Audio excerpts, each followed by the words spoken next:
स्वागत है आप सबका आपके इस चैनल अनुनय एकेडमी पर। मेरा नाम अनुनय शर्मा। आज हम बात करेंगे 11th के एक बहुत इंपॉर्टेंट टॉपिक जिसका नाम है एस्केप वेलोसिटी। एस्केप वेलोसिटी क्या होती है वो समझेंगे, उसकी डेरिवेशन समझेंगे। दो तरह से वो डेरिवेशंस मैं आपको दूंगा, दोनों ही समझिएगा, बहुत आसान है। एस्केप वेलोसिटी क्या होती है? द मिनिमम वेलोसिटी और the lowest velocity which is required to escape the gravitational pull of the earth. वो मिनिमम वेलोसिटी जिससे किसी ऑब्जेक्ट को अर्थ के सरफेस से बाहर फेंका जाए तो वो ग्रेविटेशनल पुल ऑफ अर्थ यानी अर्थ के ग्रेविटेशनल फोर्स ऑफ अट्रैक्शन से बाहर चली जाए, उसके ऊपर अर्थ का ग्रेविटेशनल फोर्स ऑफ अट्रैक्शन ना पड़े। इसका मतलब क्या हुआ? इसका मतलब हुआ कि अगर मैं कहूं कि ये एक अर्थ है, इस अर्थ के ऊपर यहां से अगर सरफेस से मैं कोई ऑब्जेक्ट फेंकूं किसी वेलोसिटी से, ये ऐसे जाएगा, ऐसे गिर जाएगा, या मैं ऊपर की तरफ को फेंक दूं इस ऑब्जेक्ट को तो ये ऊपर जाएगा, ऊपर से फिर नीचे अर्थ के ऊपर गिर जाता है। क्यों गिर रहा है? क्योंकि इसके ऊपर अर्थ का ग्रेविटेशनल फोर्स लग रहा है, इसके ऊपर अर्थ का ग्रेविटेशनल पुल लग रहा है, इसलिए वापस आ रहा है। मैंने क्या किया, थोड़ी सी वेलोसिटी और ज्यादा दे दी तो यहां से गिरा, इधर गिर गया। मैंने इसको थोड़ी सी वेलोसिटी और दी, यहां से गया तो इधर गिर गया। भाई अभी भी ये अर्थ के ग्रेविटेशनल पुल में ही है, लेकिन ये क्या कह रहा है? Require minimum velocity required to escape the gravitational pull of the earth. ऐसी कोई वेलोसिटी दे सकते हैं कि ग्रेविटेशनल पुल से बाहर हो जाए। चलिए मैं थोड़ी सी इसको वेलोसिटी और दी और मैंने देखा ये अर्थ के ऊपर तो नहीं गिरा, लेकिन अर्थ के चारों तरफ घूमना शुरू कर दिया। इसको भी अर्थ के ऊपर एक तरह का गिरना ही कहते हैं। It is falling towards the earth but earth is not coming in its way. So earth इसके रास्ते में नहीं आ रही है, गिर तो ये अर्थ के ऊपर ही रहा है। अभी भी ग्रेविटेशनल फोर्स ऑफ अर्थ की वजह से ये अर्थ के चारों तरफ घूम रहा है, ठीक वैसे जैसे मून अर्थ के चारों तरफ घूमता है। ये बात क्लियर हुई? यानी कि अभी भी ये ऑब्जेक्ट जो है, अभी भी ये ऑब्जेक्ट जो इधर घूम रहा है, ये अर्थ के ग्रेविटेशनल पुल से बाहर नहीं हुआ। तो ये ग्रेविटेशनल पुल से बाहर कैसे हो सकता है? ये ग्रेविटेशनल पुल से बाहर तब हो सकता है जब मैं इसको यहां से फेंकूं और इतनी दूर फेंक दूं कि इनफाइनाइट डिस्टेंस के ऊपर फेंक दूं। कहां फेंक दूं? इनफाइनाइट डिस्टेंस के ऊपर। ध्यान से देना, इधर इसको मैं फेंक दूं इनफाइनाइट डिस्टेंस दूर, अर्थ से इन्फिनिटी के ऊपर, अर्थ से इनफाइनाइट डिस्टेंस के ऊपर अगर इसको मैं दूर फेंक दूं, तब ये ऑब्जेक्ट ना ही तो अर्थ के ऊपर वापस गिरता है और ना ही अर्थ के चारों तरफ घूमता है। यानी ये अर्थ के ग्रेविटेशनल पुल से बाहर हो गया। सो इनफाइनाइट डिस्टेंस के ऊपर फेंकने के लिए जितनी भी इसको वेलोसिटी चाहिए उसी को हम कहते हैं एस्केप वेलोसिटी, और ये उसी की बात कर रहा है। वो minimum velocity which is required to escape the gravitational pull, जो ग्रेविटेशनल पुल को एस्केप करने के लिए चाहिए, उसे एस्केप वेलोसिटी कहते हैं। और वो तब होता है जब हम किसी ऑब्जेक्ट को अर्थ से इनफाइनाइट डिस्टेंस के ऊपर फेंक दें। और इसके लिए अर्थ के ऊपर वेलोसिटी क्या है इसकी? 11.2। ये देखो 11.2 किलोमीटर पर सेकंड, 11.2 किलोमीटर पर सेकंड की स्पीड से अगर मैं इसको अर्थ के सरफेस से, चाहे मैं इधर फेंकूं, चाहे इधर फेंकूं, चाहे इधर फेंकूं, अगर मैं 11.2 किलोमीटर पर सेकंड की स्पीड से किसी भी ऑब्जेक्ट को अर्थ के सरफेस से थ्रो कर दूं तो वो कहां पहुंच जाएगा? इन्फिनिटी पर। कितने डिस्टेंस पर? इन्फिनिटी पर। जैसे वो इन्फिनिटी के ऊपर पहुंचेगा, लेट अस से जब ये इन्फिनिटी पर पहुंचा, इसकी वेलोसिटी होगी 0।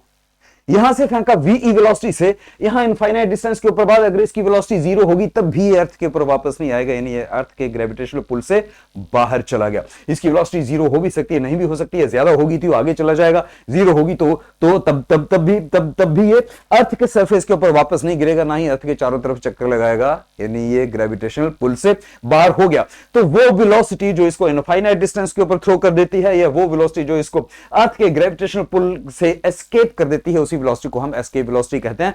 लिखना ऐसे है। तो अब इसकी डेरिवेशन करते हैं। डेरिवेशन दो ढंग से मैं आपको दूंगा। पहले ढंग की डेरिवेशन समझते हैं कुछ इस ढंग से। लेटेस्ट से ये अर्थ है, फाइन। अब इस अर्थ के ऊपर ये ऑब्जेक्ट है। इस ऑब्जेक्ट को अगर मुझे अर्थ के ग्रेविटेशनल पुल से बाहर फेंकना है, ये ऑब्जेक्ट इधर रखा हुआ है, इसको अगर मुझे अर्थ के ग्रेविटेशनल पुल से बाहर फेंकना है, लेटेस्ट से ये अर्थ का रेडियस, ये अर्थ का रेडियस आर, यहां पे रखा हुआ ये ऑब्जेक्ट, इसको मुझे अर्थ के ग्रेविटेशनल पुल से बाहर फेंकना है तो इसको मुझे कहां जाना पड़ेगा? लेके इनफाइनाइट पर इसको फेंकना पड़ेगा, इनफाइनाइट डिस्टेंस अपार्ट, इन्फिनिटी पे फेंकना पड़ेगा। लेट अस से ऑब्जेक्ट का मास m है, अर्थ का मास कैपिटल M है, फेंकना है इसको इन्फिनिटी के ऊपर है, बहुत दूर इनफाइनाइट डिस्टेंस के ऊपर फेंकना है, तो इसे हम यूज करेंगे law of conservation of energy. अब ध्यान देना, अगर आपको आता है derive the expression for the escape velocity on the basis of the law of conservation of energy या law of conservation of mechanical energy, तो यही वाला एक्सप्रेशन करना है। दूसरा भी दे रहा हूं, पहले ये समझ लो। ओके, तो हमने क्या किया, एक ऑब्जेक्ट लिया अर्थ के सरफेस के ऊपर, अर्थ का रेडियस डिस्टेंस यानी ऑब्जेक्ट के सेंटर और उस ऑब्जेक्ट के बीच का डिस्टेंस, अर्थ के सेंटर और ऑब्जेक्ट के सेंटर के बीच का डिस्टेंस है आर, उसको हमने फेंकना है इन्फिनिटी पर। Then as per the law of conservation of energy, law of conservation of energy क्या कहता है? Initial potential energy plus initial kinetic energy is always equal to final potential energy plus final kinetic energy, यही कहता है ना, final potential energy plus final kinetic energy. ये जो initial energy है, इनिशियल पोटेंशियल एनर्जी है, ये कितनी होती है जरा देखते हैं, आपको तो मालूम है potential energy U is equal to minus G m1 m2 upon r, r is the distance between the two objects. इस केस में क्या होगी, अर्थ के केस में क्या होगी भाई, अर्थ के केस में होगी U minus G, mass of earth, mass of the object और इनके बीच का डिस्टेंस, इस ऑब्जेक्ट और mass of centre of earth के बीच में डिस्टेंस कितना r, तो ये होगी नेगेटिव साइन, इंपॉर्टेंट है, नेगेटिव साइन में लगता है पोटेंशियल, ये तो समझा ही होगा आपने क्योंकि ये अट्रैक्टिव फोर्स है इन दोनों के बीच में। ऑलराइट, ओके, सो यहां ये वैल्यू रख देते हैं, तो मेरे पास आ गया minus G capital M small M, इनके बीच का डिस्टेंस आर, प्लस हमने देखना है kinetic energy initial, kinetic energy initial यानी किस वेलोसिटी से इसको फेंकें कि ये अर्थ के सरफेस से बाहर हो जाए, तो वो इसको क्या देगा, काइनेटिक एनर्जी देगा, मास ये ऑब्जेक्ट का, और ये रही इसकी वेलोसिटी जिसको हम कहते हैं एस्केप वेलोसिटी, ये हो गया इसकी काइनेटिक एनर्जी इनिशियल। इस वेलोसिटी से इसको यहां से थ्रो करना पड़ेगा, इस काइनेटिक एनर्जी से इनफैक्ट इसको यहां से थ्रो करना पड़ेगा, जिसके लिए वेलोसिटी होगी वी। अब पोटेंशियल एनर्जी फाइनल, सो इधर से समझो, देखो ये है पोटेंशियल एनर्जी इनिशियल, ये क्या है पोटेंशियल एनर्जी इनिशियल, यानी ये मास, ये अर्थ, ये ऑब्जेक्ट का मास, उन दोनों के बीच का डिस्टेंस। लेकिन जब हमने इस ऑब्जेक्ट को इंफिनिटी पे फेंक दिया तो ये जो मास है ये तो यहां पहुंच गया, अब अर्थ के बीच में और इसके बीच में डिस्टेंस कितना हो गया, इंफिनिटी। अगर इधर इधर इधर आर की जगह अगर मैं इंफिनिटी रख दूं, ये तो डिस्टेंस है ना, तो इनफाइनाइट से किसी भी चीज को डिवाइड करेंगे तो ये हो जाएगा जीरो, ये हो गया हमारा पोटेंशियल एनर्जी फाइनल, तो पोटेंशियल एनर्जी फाइनल तो होगी जीरो। अब आते हैं kinetic energy final. Kinetic energy final, मैंने आपसे ये कहा कि यहां से जब हमने ऑब्जेक्ट को फेंका, मान लेते हैं जब ये इन्फिनिटी पे पहुंचा इसकी वेलोसिटी होगी जीरो, अभी बात की थी मैंने, वेलोसिटी जीरो हो भी सकती है नहीं भी हो सकती है, जीरो होगी तब भी ये वापस नहीं आएगा, ये अर्थ के पुल से बाहर चला गया, इसलिए मान लेते हैं कि फाइनल वेलोसिटी इसकी जीरो होगी। अगर वेलोसिटी जीरो होगी तो हाफ एम वी स्क्वायर, यानी जीरो का स्क्वायर, आंसर क्या आया जीरो, इस वजह से इसकी फाइनल काइनेटिक एनर्जी भी जीरो होगी। यहां तक पहुंच गए तो अब तो हो ही गया, this implies half m v e square is equal to, ये उधर गया तो प्लस हो गया, plus G m m upon r, ये देख रहे हो, देखो इस मास से ये मास कट गया, मेरे पास क्या बचा, मेरे पास बचा v e square is equal to, two को इधर ले जाते हैं तो ये हो गया two G M upon r है, हाँ या ना, हाँ या ना। तो फिर देखो अगर मैं इसको वी ई निकाल लूं तो मेरे पास क्या आ गया, अंडर रूट टू जी मास अपॉन रेडियस। इसको जरा ध्यान से समझा, ये क्या दे रहा है मुझे ये कह रहा है कि this is true for any planet, किसी भी प्लेनेट के ऊपर अगर आपने उसकी एस्केप वेलोसिटी निकालनी है तो ये फार्मूला यूज कर सकते हैं। कैसे, m mass of that planet r radius of that planet। मान लेते हैं मून के ऊपर मुझे एस्केप वेलोसिटी पता करनी है तो मास of the moon radius of the moon, मुझे मरकरी के ऊपर पता करनी है तो मास of the mercury radius of the mercury, मुझे मार्स के ऊपर पता करना है तो मास of the mass and radius of the mass. 2 और g तो कांस्टेंट ही है, इनकी वैल्यू पुट करेंगे तो वहां उस प्लेनेट से हमें उसकी एस्केप वेलोसिटी मिल जाएगी। मुझे अर्थ का पता करना है तो मास of earth and radius of earth, अगर यहां आप मास of earth and radius of earth रखेंगे तो जो वैल्यू आएगी वो होगी 11.2 किलोमीटर पर सेकेंड।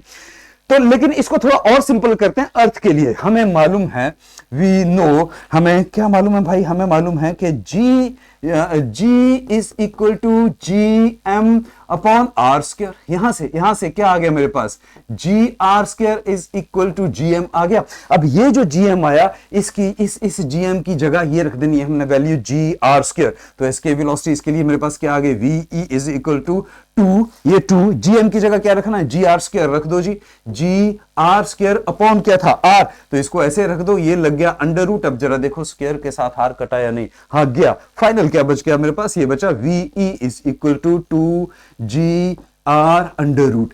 ये हो गई अर्थ के लिए, ये किसके लिए होगी, अर्थ के लिए, ये हो गई अर्थ के लिए, अर्थ के लिए।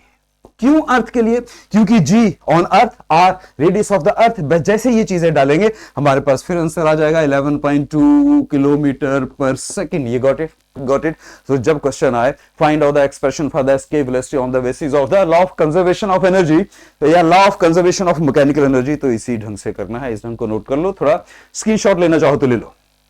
फाइन, ले लिया, फाइन। चलते हैं आगे और दूसरी डेरिवेशन के ऊपर चलते हैं। दूसरी डेरिवेशन के लिए फिर से मैं इधर बना लेता हूं ये अर्थ।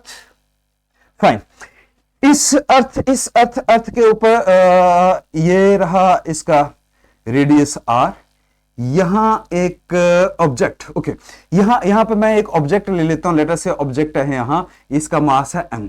ऑब्जेक्ट के बीच में और अर्थ के सेंटर के बीच का डिस्टेंस मान लेते हैं x। इतनी बात समझ में आई।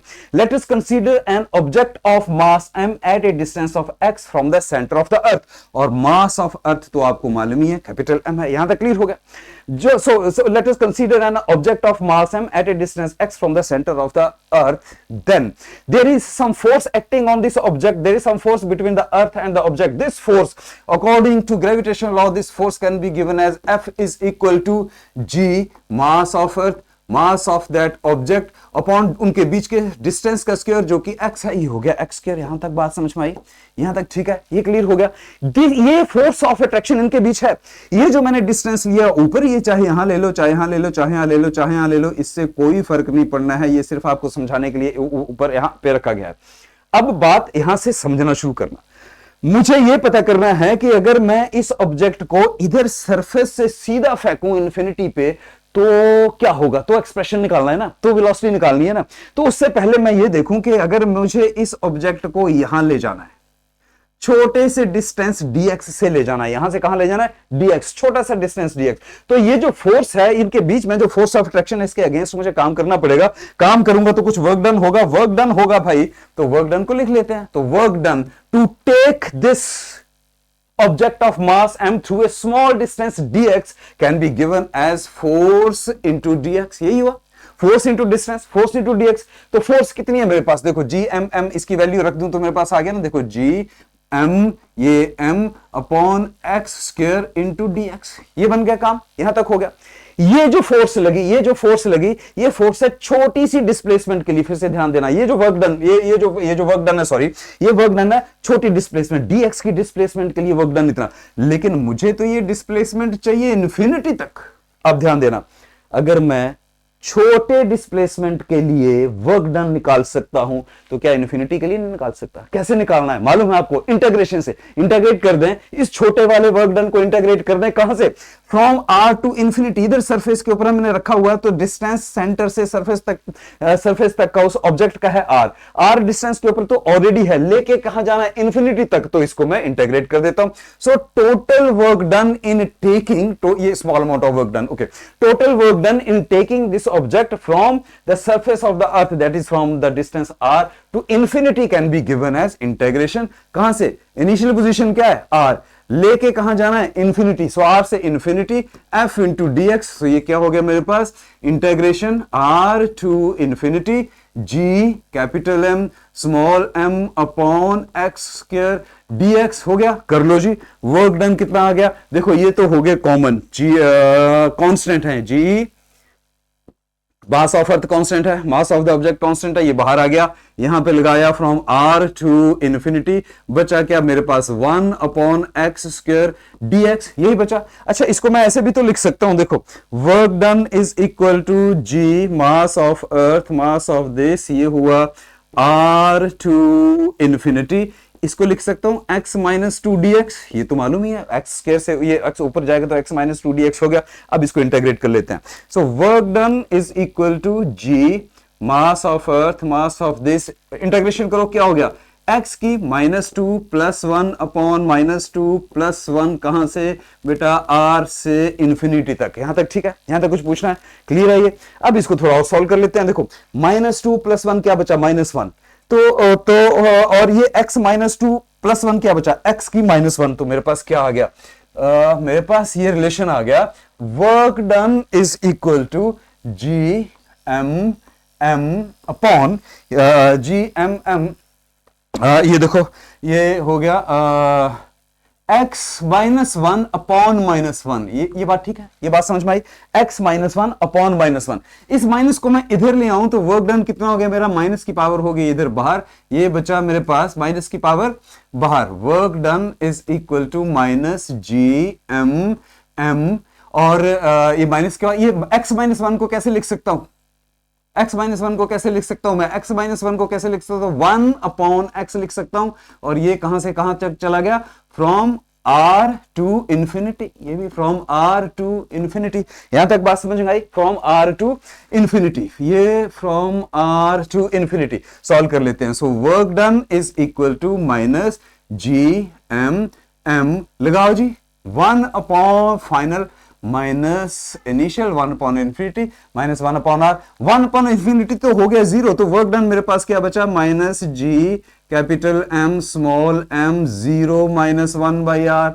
होगी बात समझ में आ गई। सो माइनस 1 बाई आर इधर आ जाएगा तो ये प्लस हो जाएगा। वर्क डन मेरे पास क्या बचा, G capital M small M upon r, ये आ गया वर्क डन। यहां तक बात ठीक है, ये आ गया वर्क डन। ये वर्क डन क्या है, इतना काम करना पड़ेगा मुझे उस ऑब्जेक्ट को इन्फिनिटी पे, उस ऑब्जेक्ट को इन्फिनिटी पे भेजने के लिए इतना काम करना पड़ेगा। और तो जब मैं ये काम करूंगा, इसके ऊपर ये वर्क डन करूंगा इस ऑब्जेक्ट के ऊपर, तो इसकी वेलोसिटी आएगी यानी काइनेटिक एनर्जी आएगी। So work done is equal to energy, work done इसको एनर्जी। इतना काम करने के लिए मुझे कितनी एनर्जी देनी पड़ेगी इसको, चलिए देखते हैं। मुझे इसको एनर्जी देनी पड़ेगी, काइनेटिक एनर्जी। कितनी एनर्जी देनी पड़ेगी, kinetic energy. So kinetic energy क्या होगी, this implies, all right, this implies half m v e square is equal to this work done G m m by r. ये बात समझ में आ गई। आगे बात समझ में, देखो ये मास और मास तो कट गया, मेरे पास क्या बचा, वही बच गया, v e square is equal to 2 G m by r. ये समझ में आया, 2 इधर गया, मल्टीप्लाई कर दिया, ये बात होगी। सो वी कितना बचा मेरे पास, वी यानी स्क्वायर हटा दिए तो अंडर रूट आ गया, under root 2 G m by r. ये वही बात नहीं आ गई जो अभी हमने की थी, ये वही बात आ गई ना जो अभी हमने की थी कि ये प्लेनेट के लिए आ गया। अब क्या करना है, हमें मालूम है, ऑलरेडी मालूम है, हमें क्या मालूम है कि भाई जी की जो वैल्यू होती है, जी की वैल्यू क्या होती है, g is equal to G M upon are square. यहां से मेरे पास क्या आया, g are square is equal to G M. So G M की जगह मैंने जी आर स्क्वायर की वैल्यू इधर रख देते हैं, तो मेरे पास एस्केप वेलोसिटी वी कितनी आ गई, 2 g are square upon are. क्या किया मैंने, ये जी एम जो था इसकी जगह जी आर स्क्वायर की वैल्यू पुट की, अंडर रूट, फाइन। ये देखो आर, ये स्क्वायर कट गया, तो finally I get V escape is equal to under root 2 g R, and that is done, fine. So ये है दूसरा तरीका। अगर I find the expression for the escape velocity, दोनों तरीकों में से जो भी लगा लेना, दोनों इक्वली गुड है।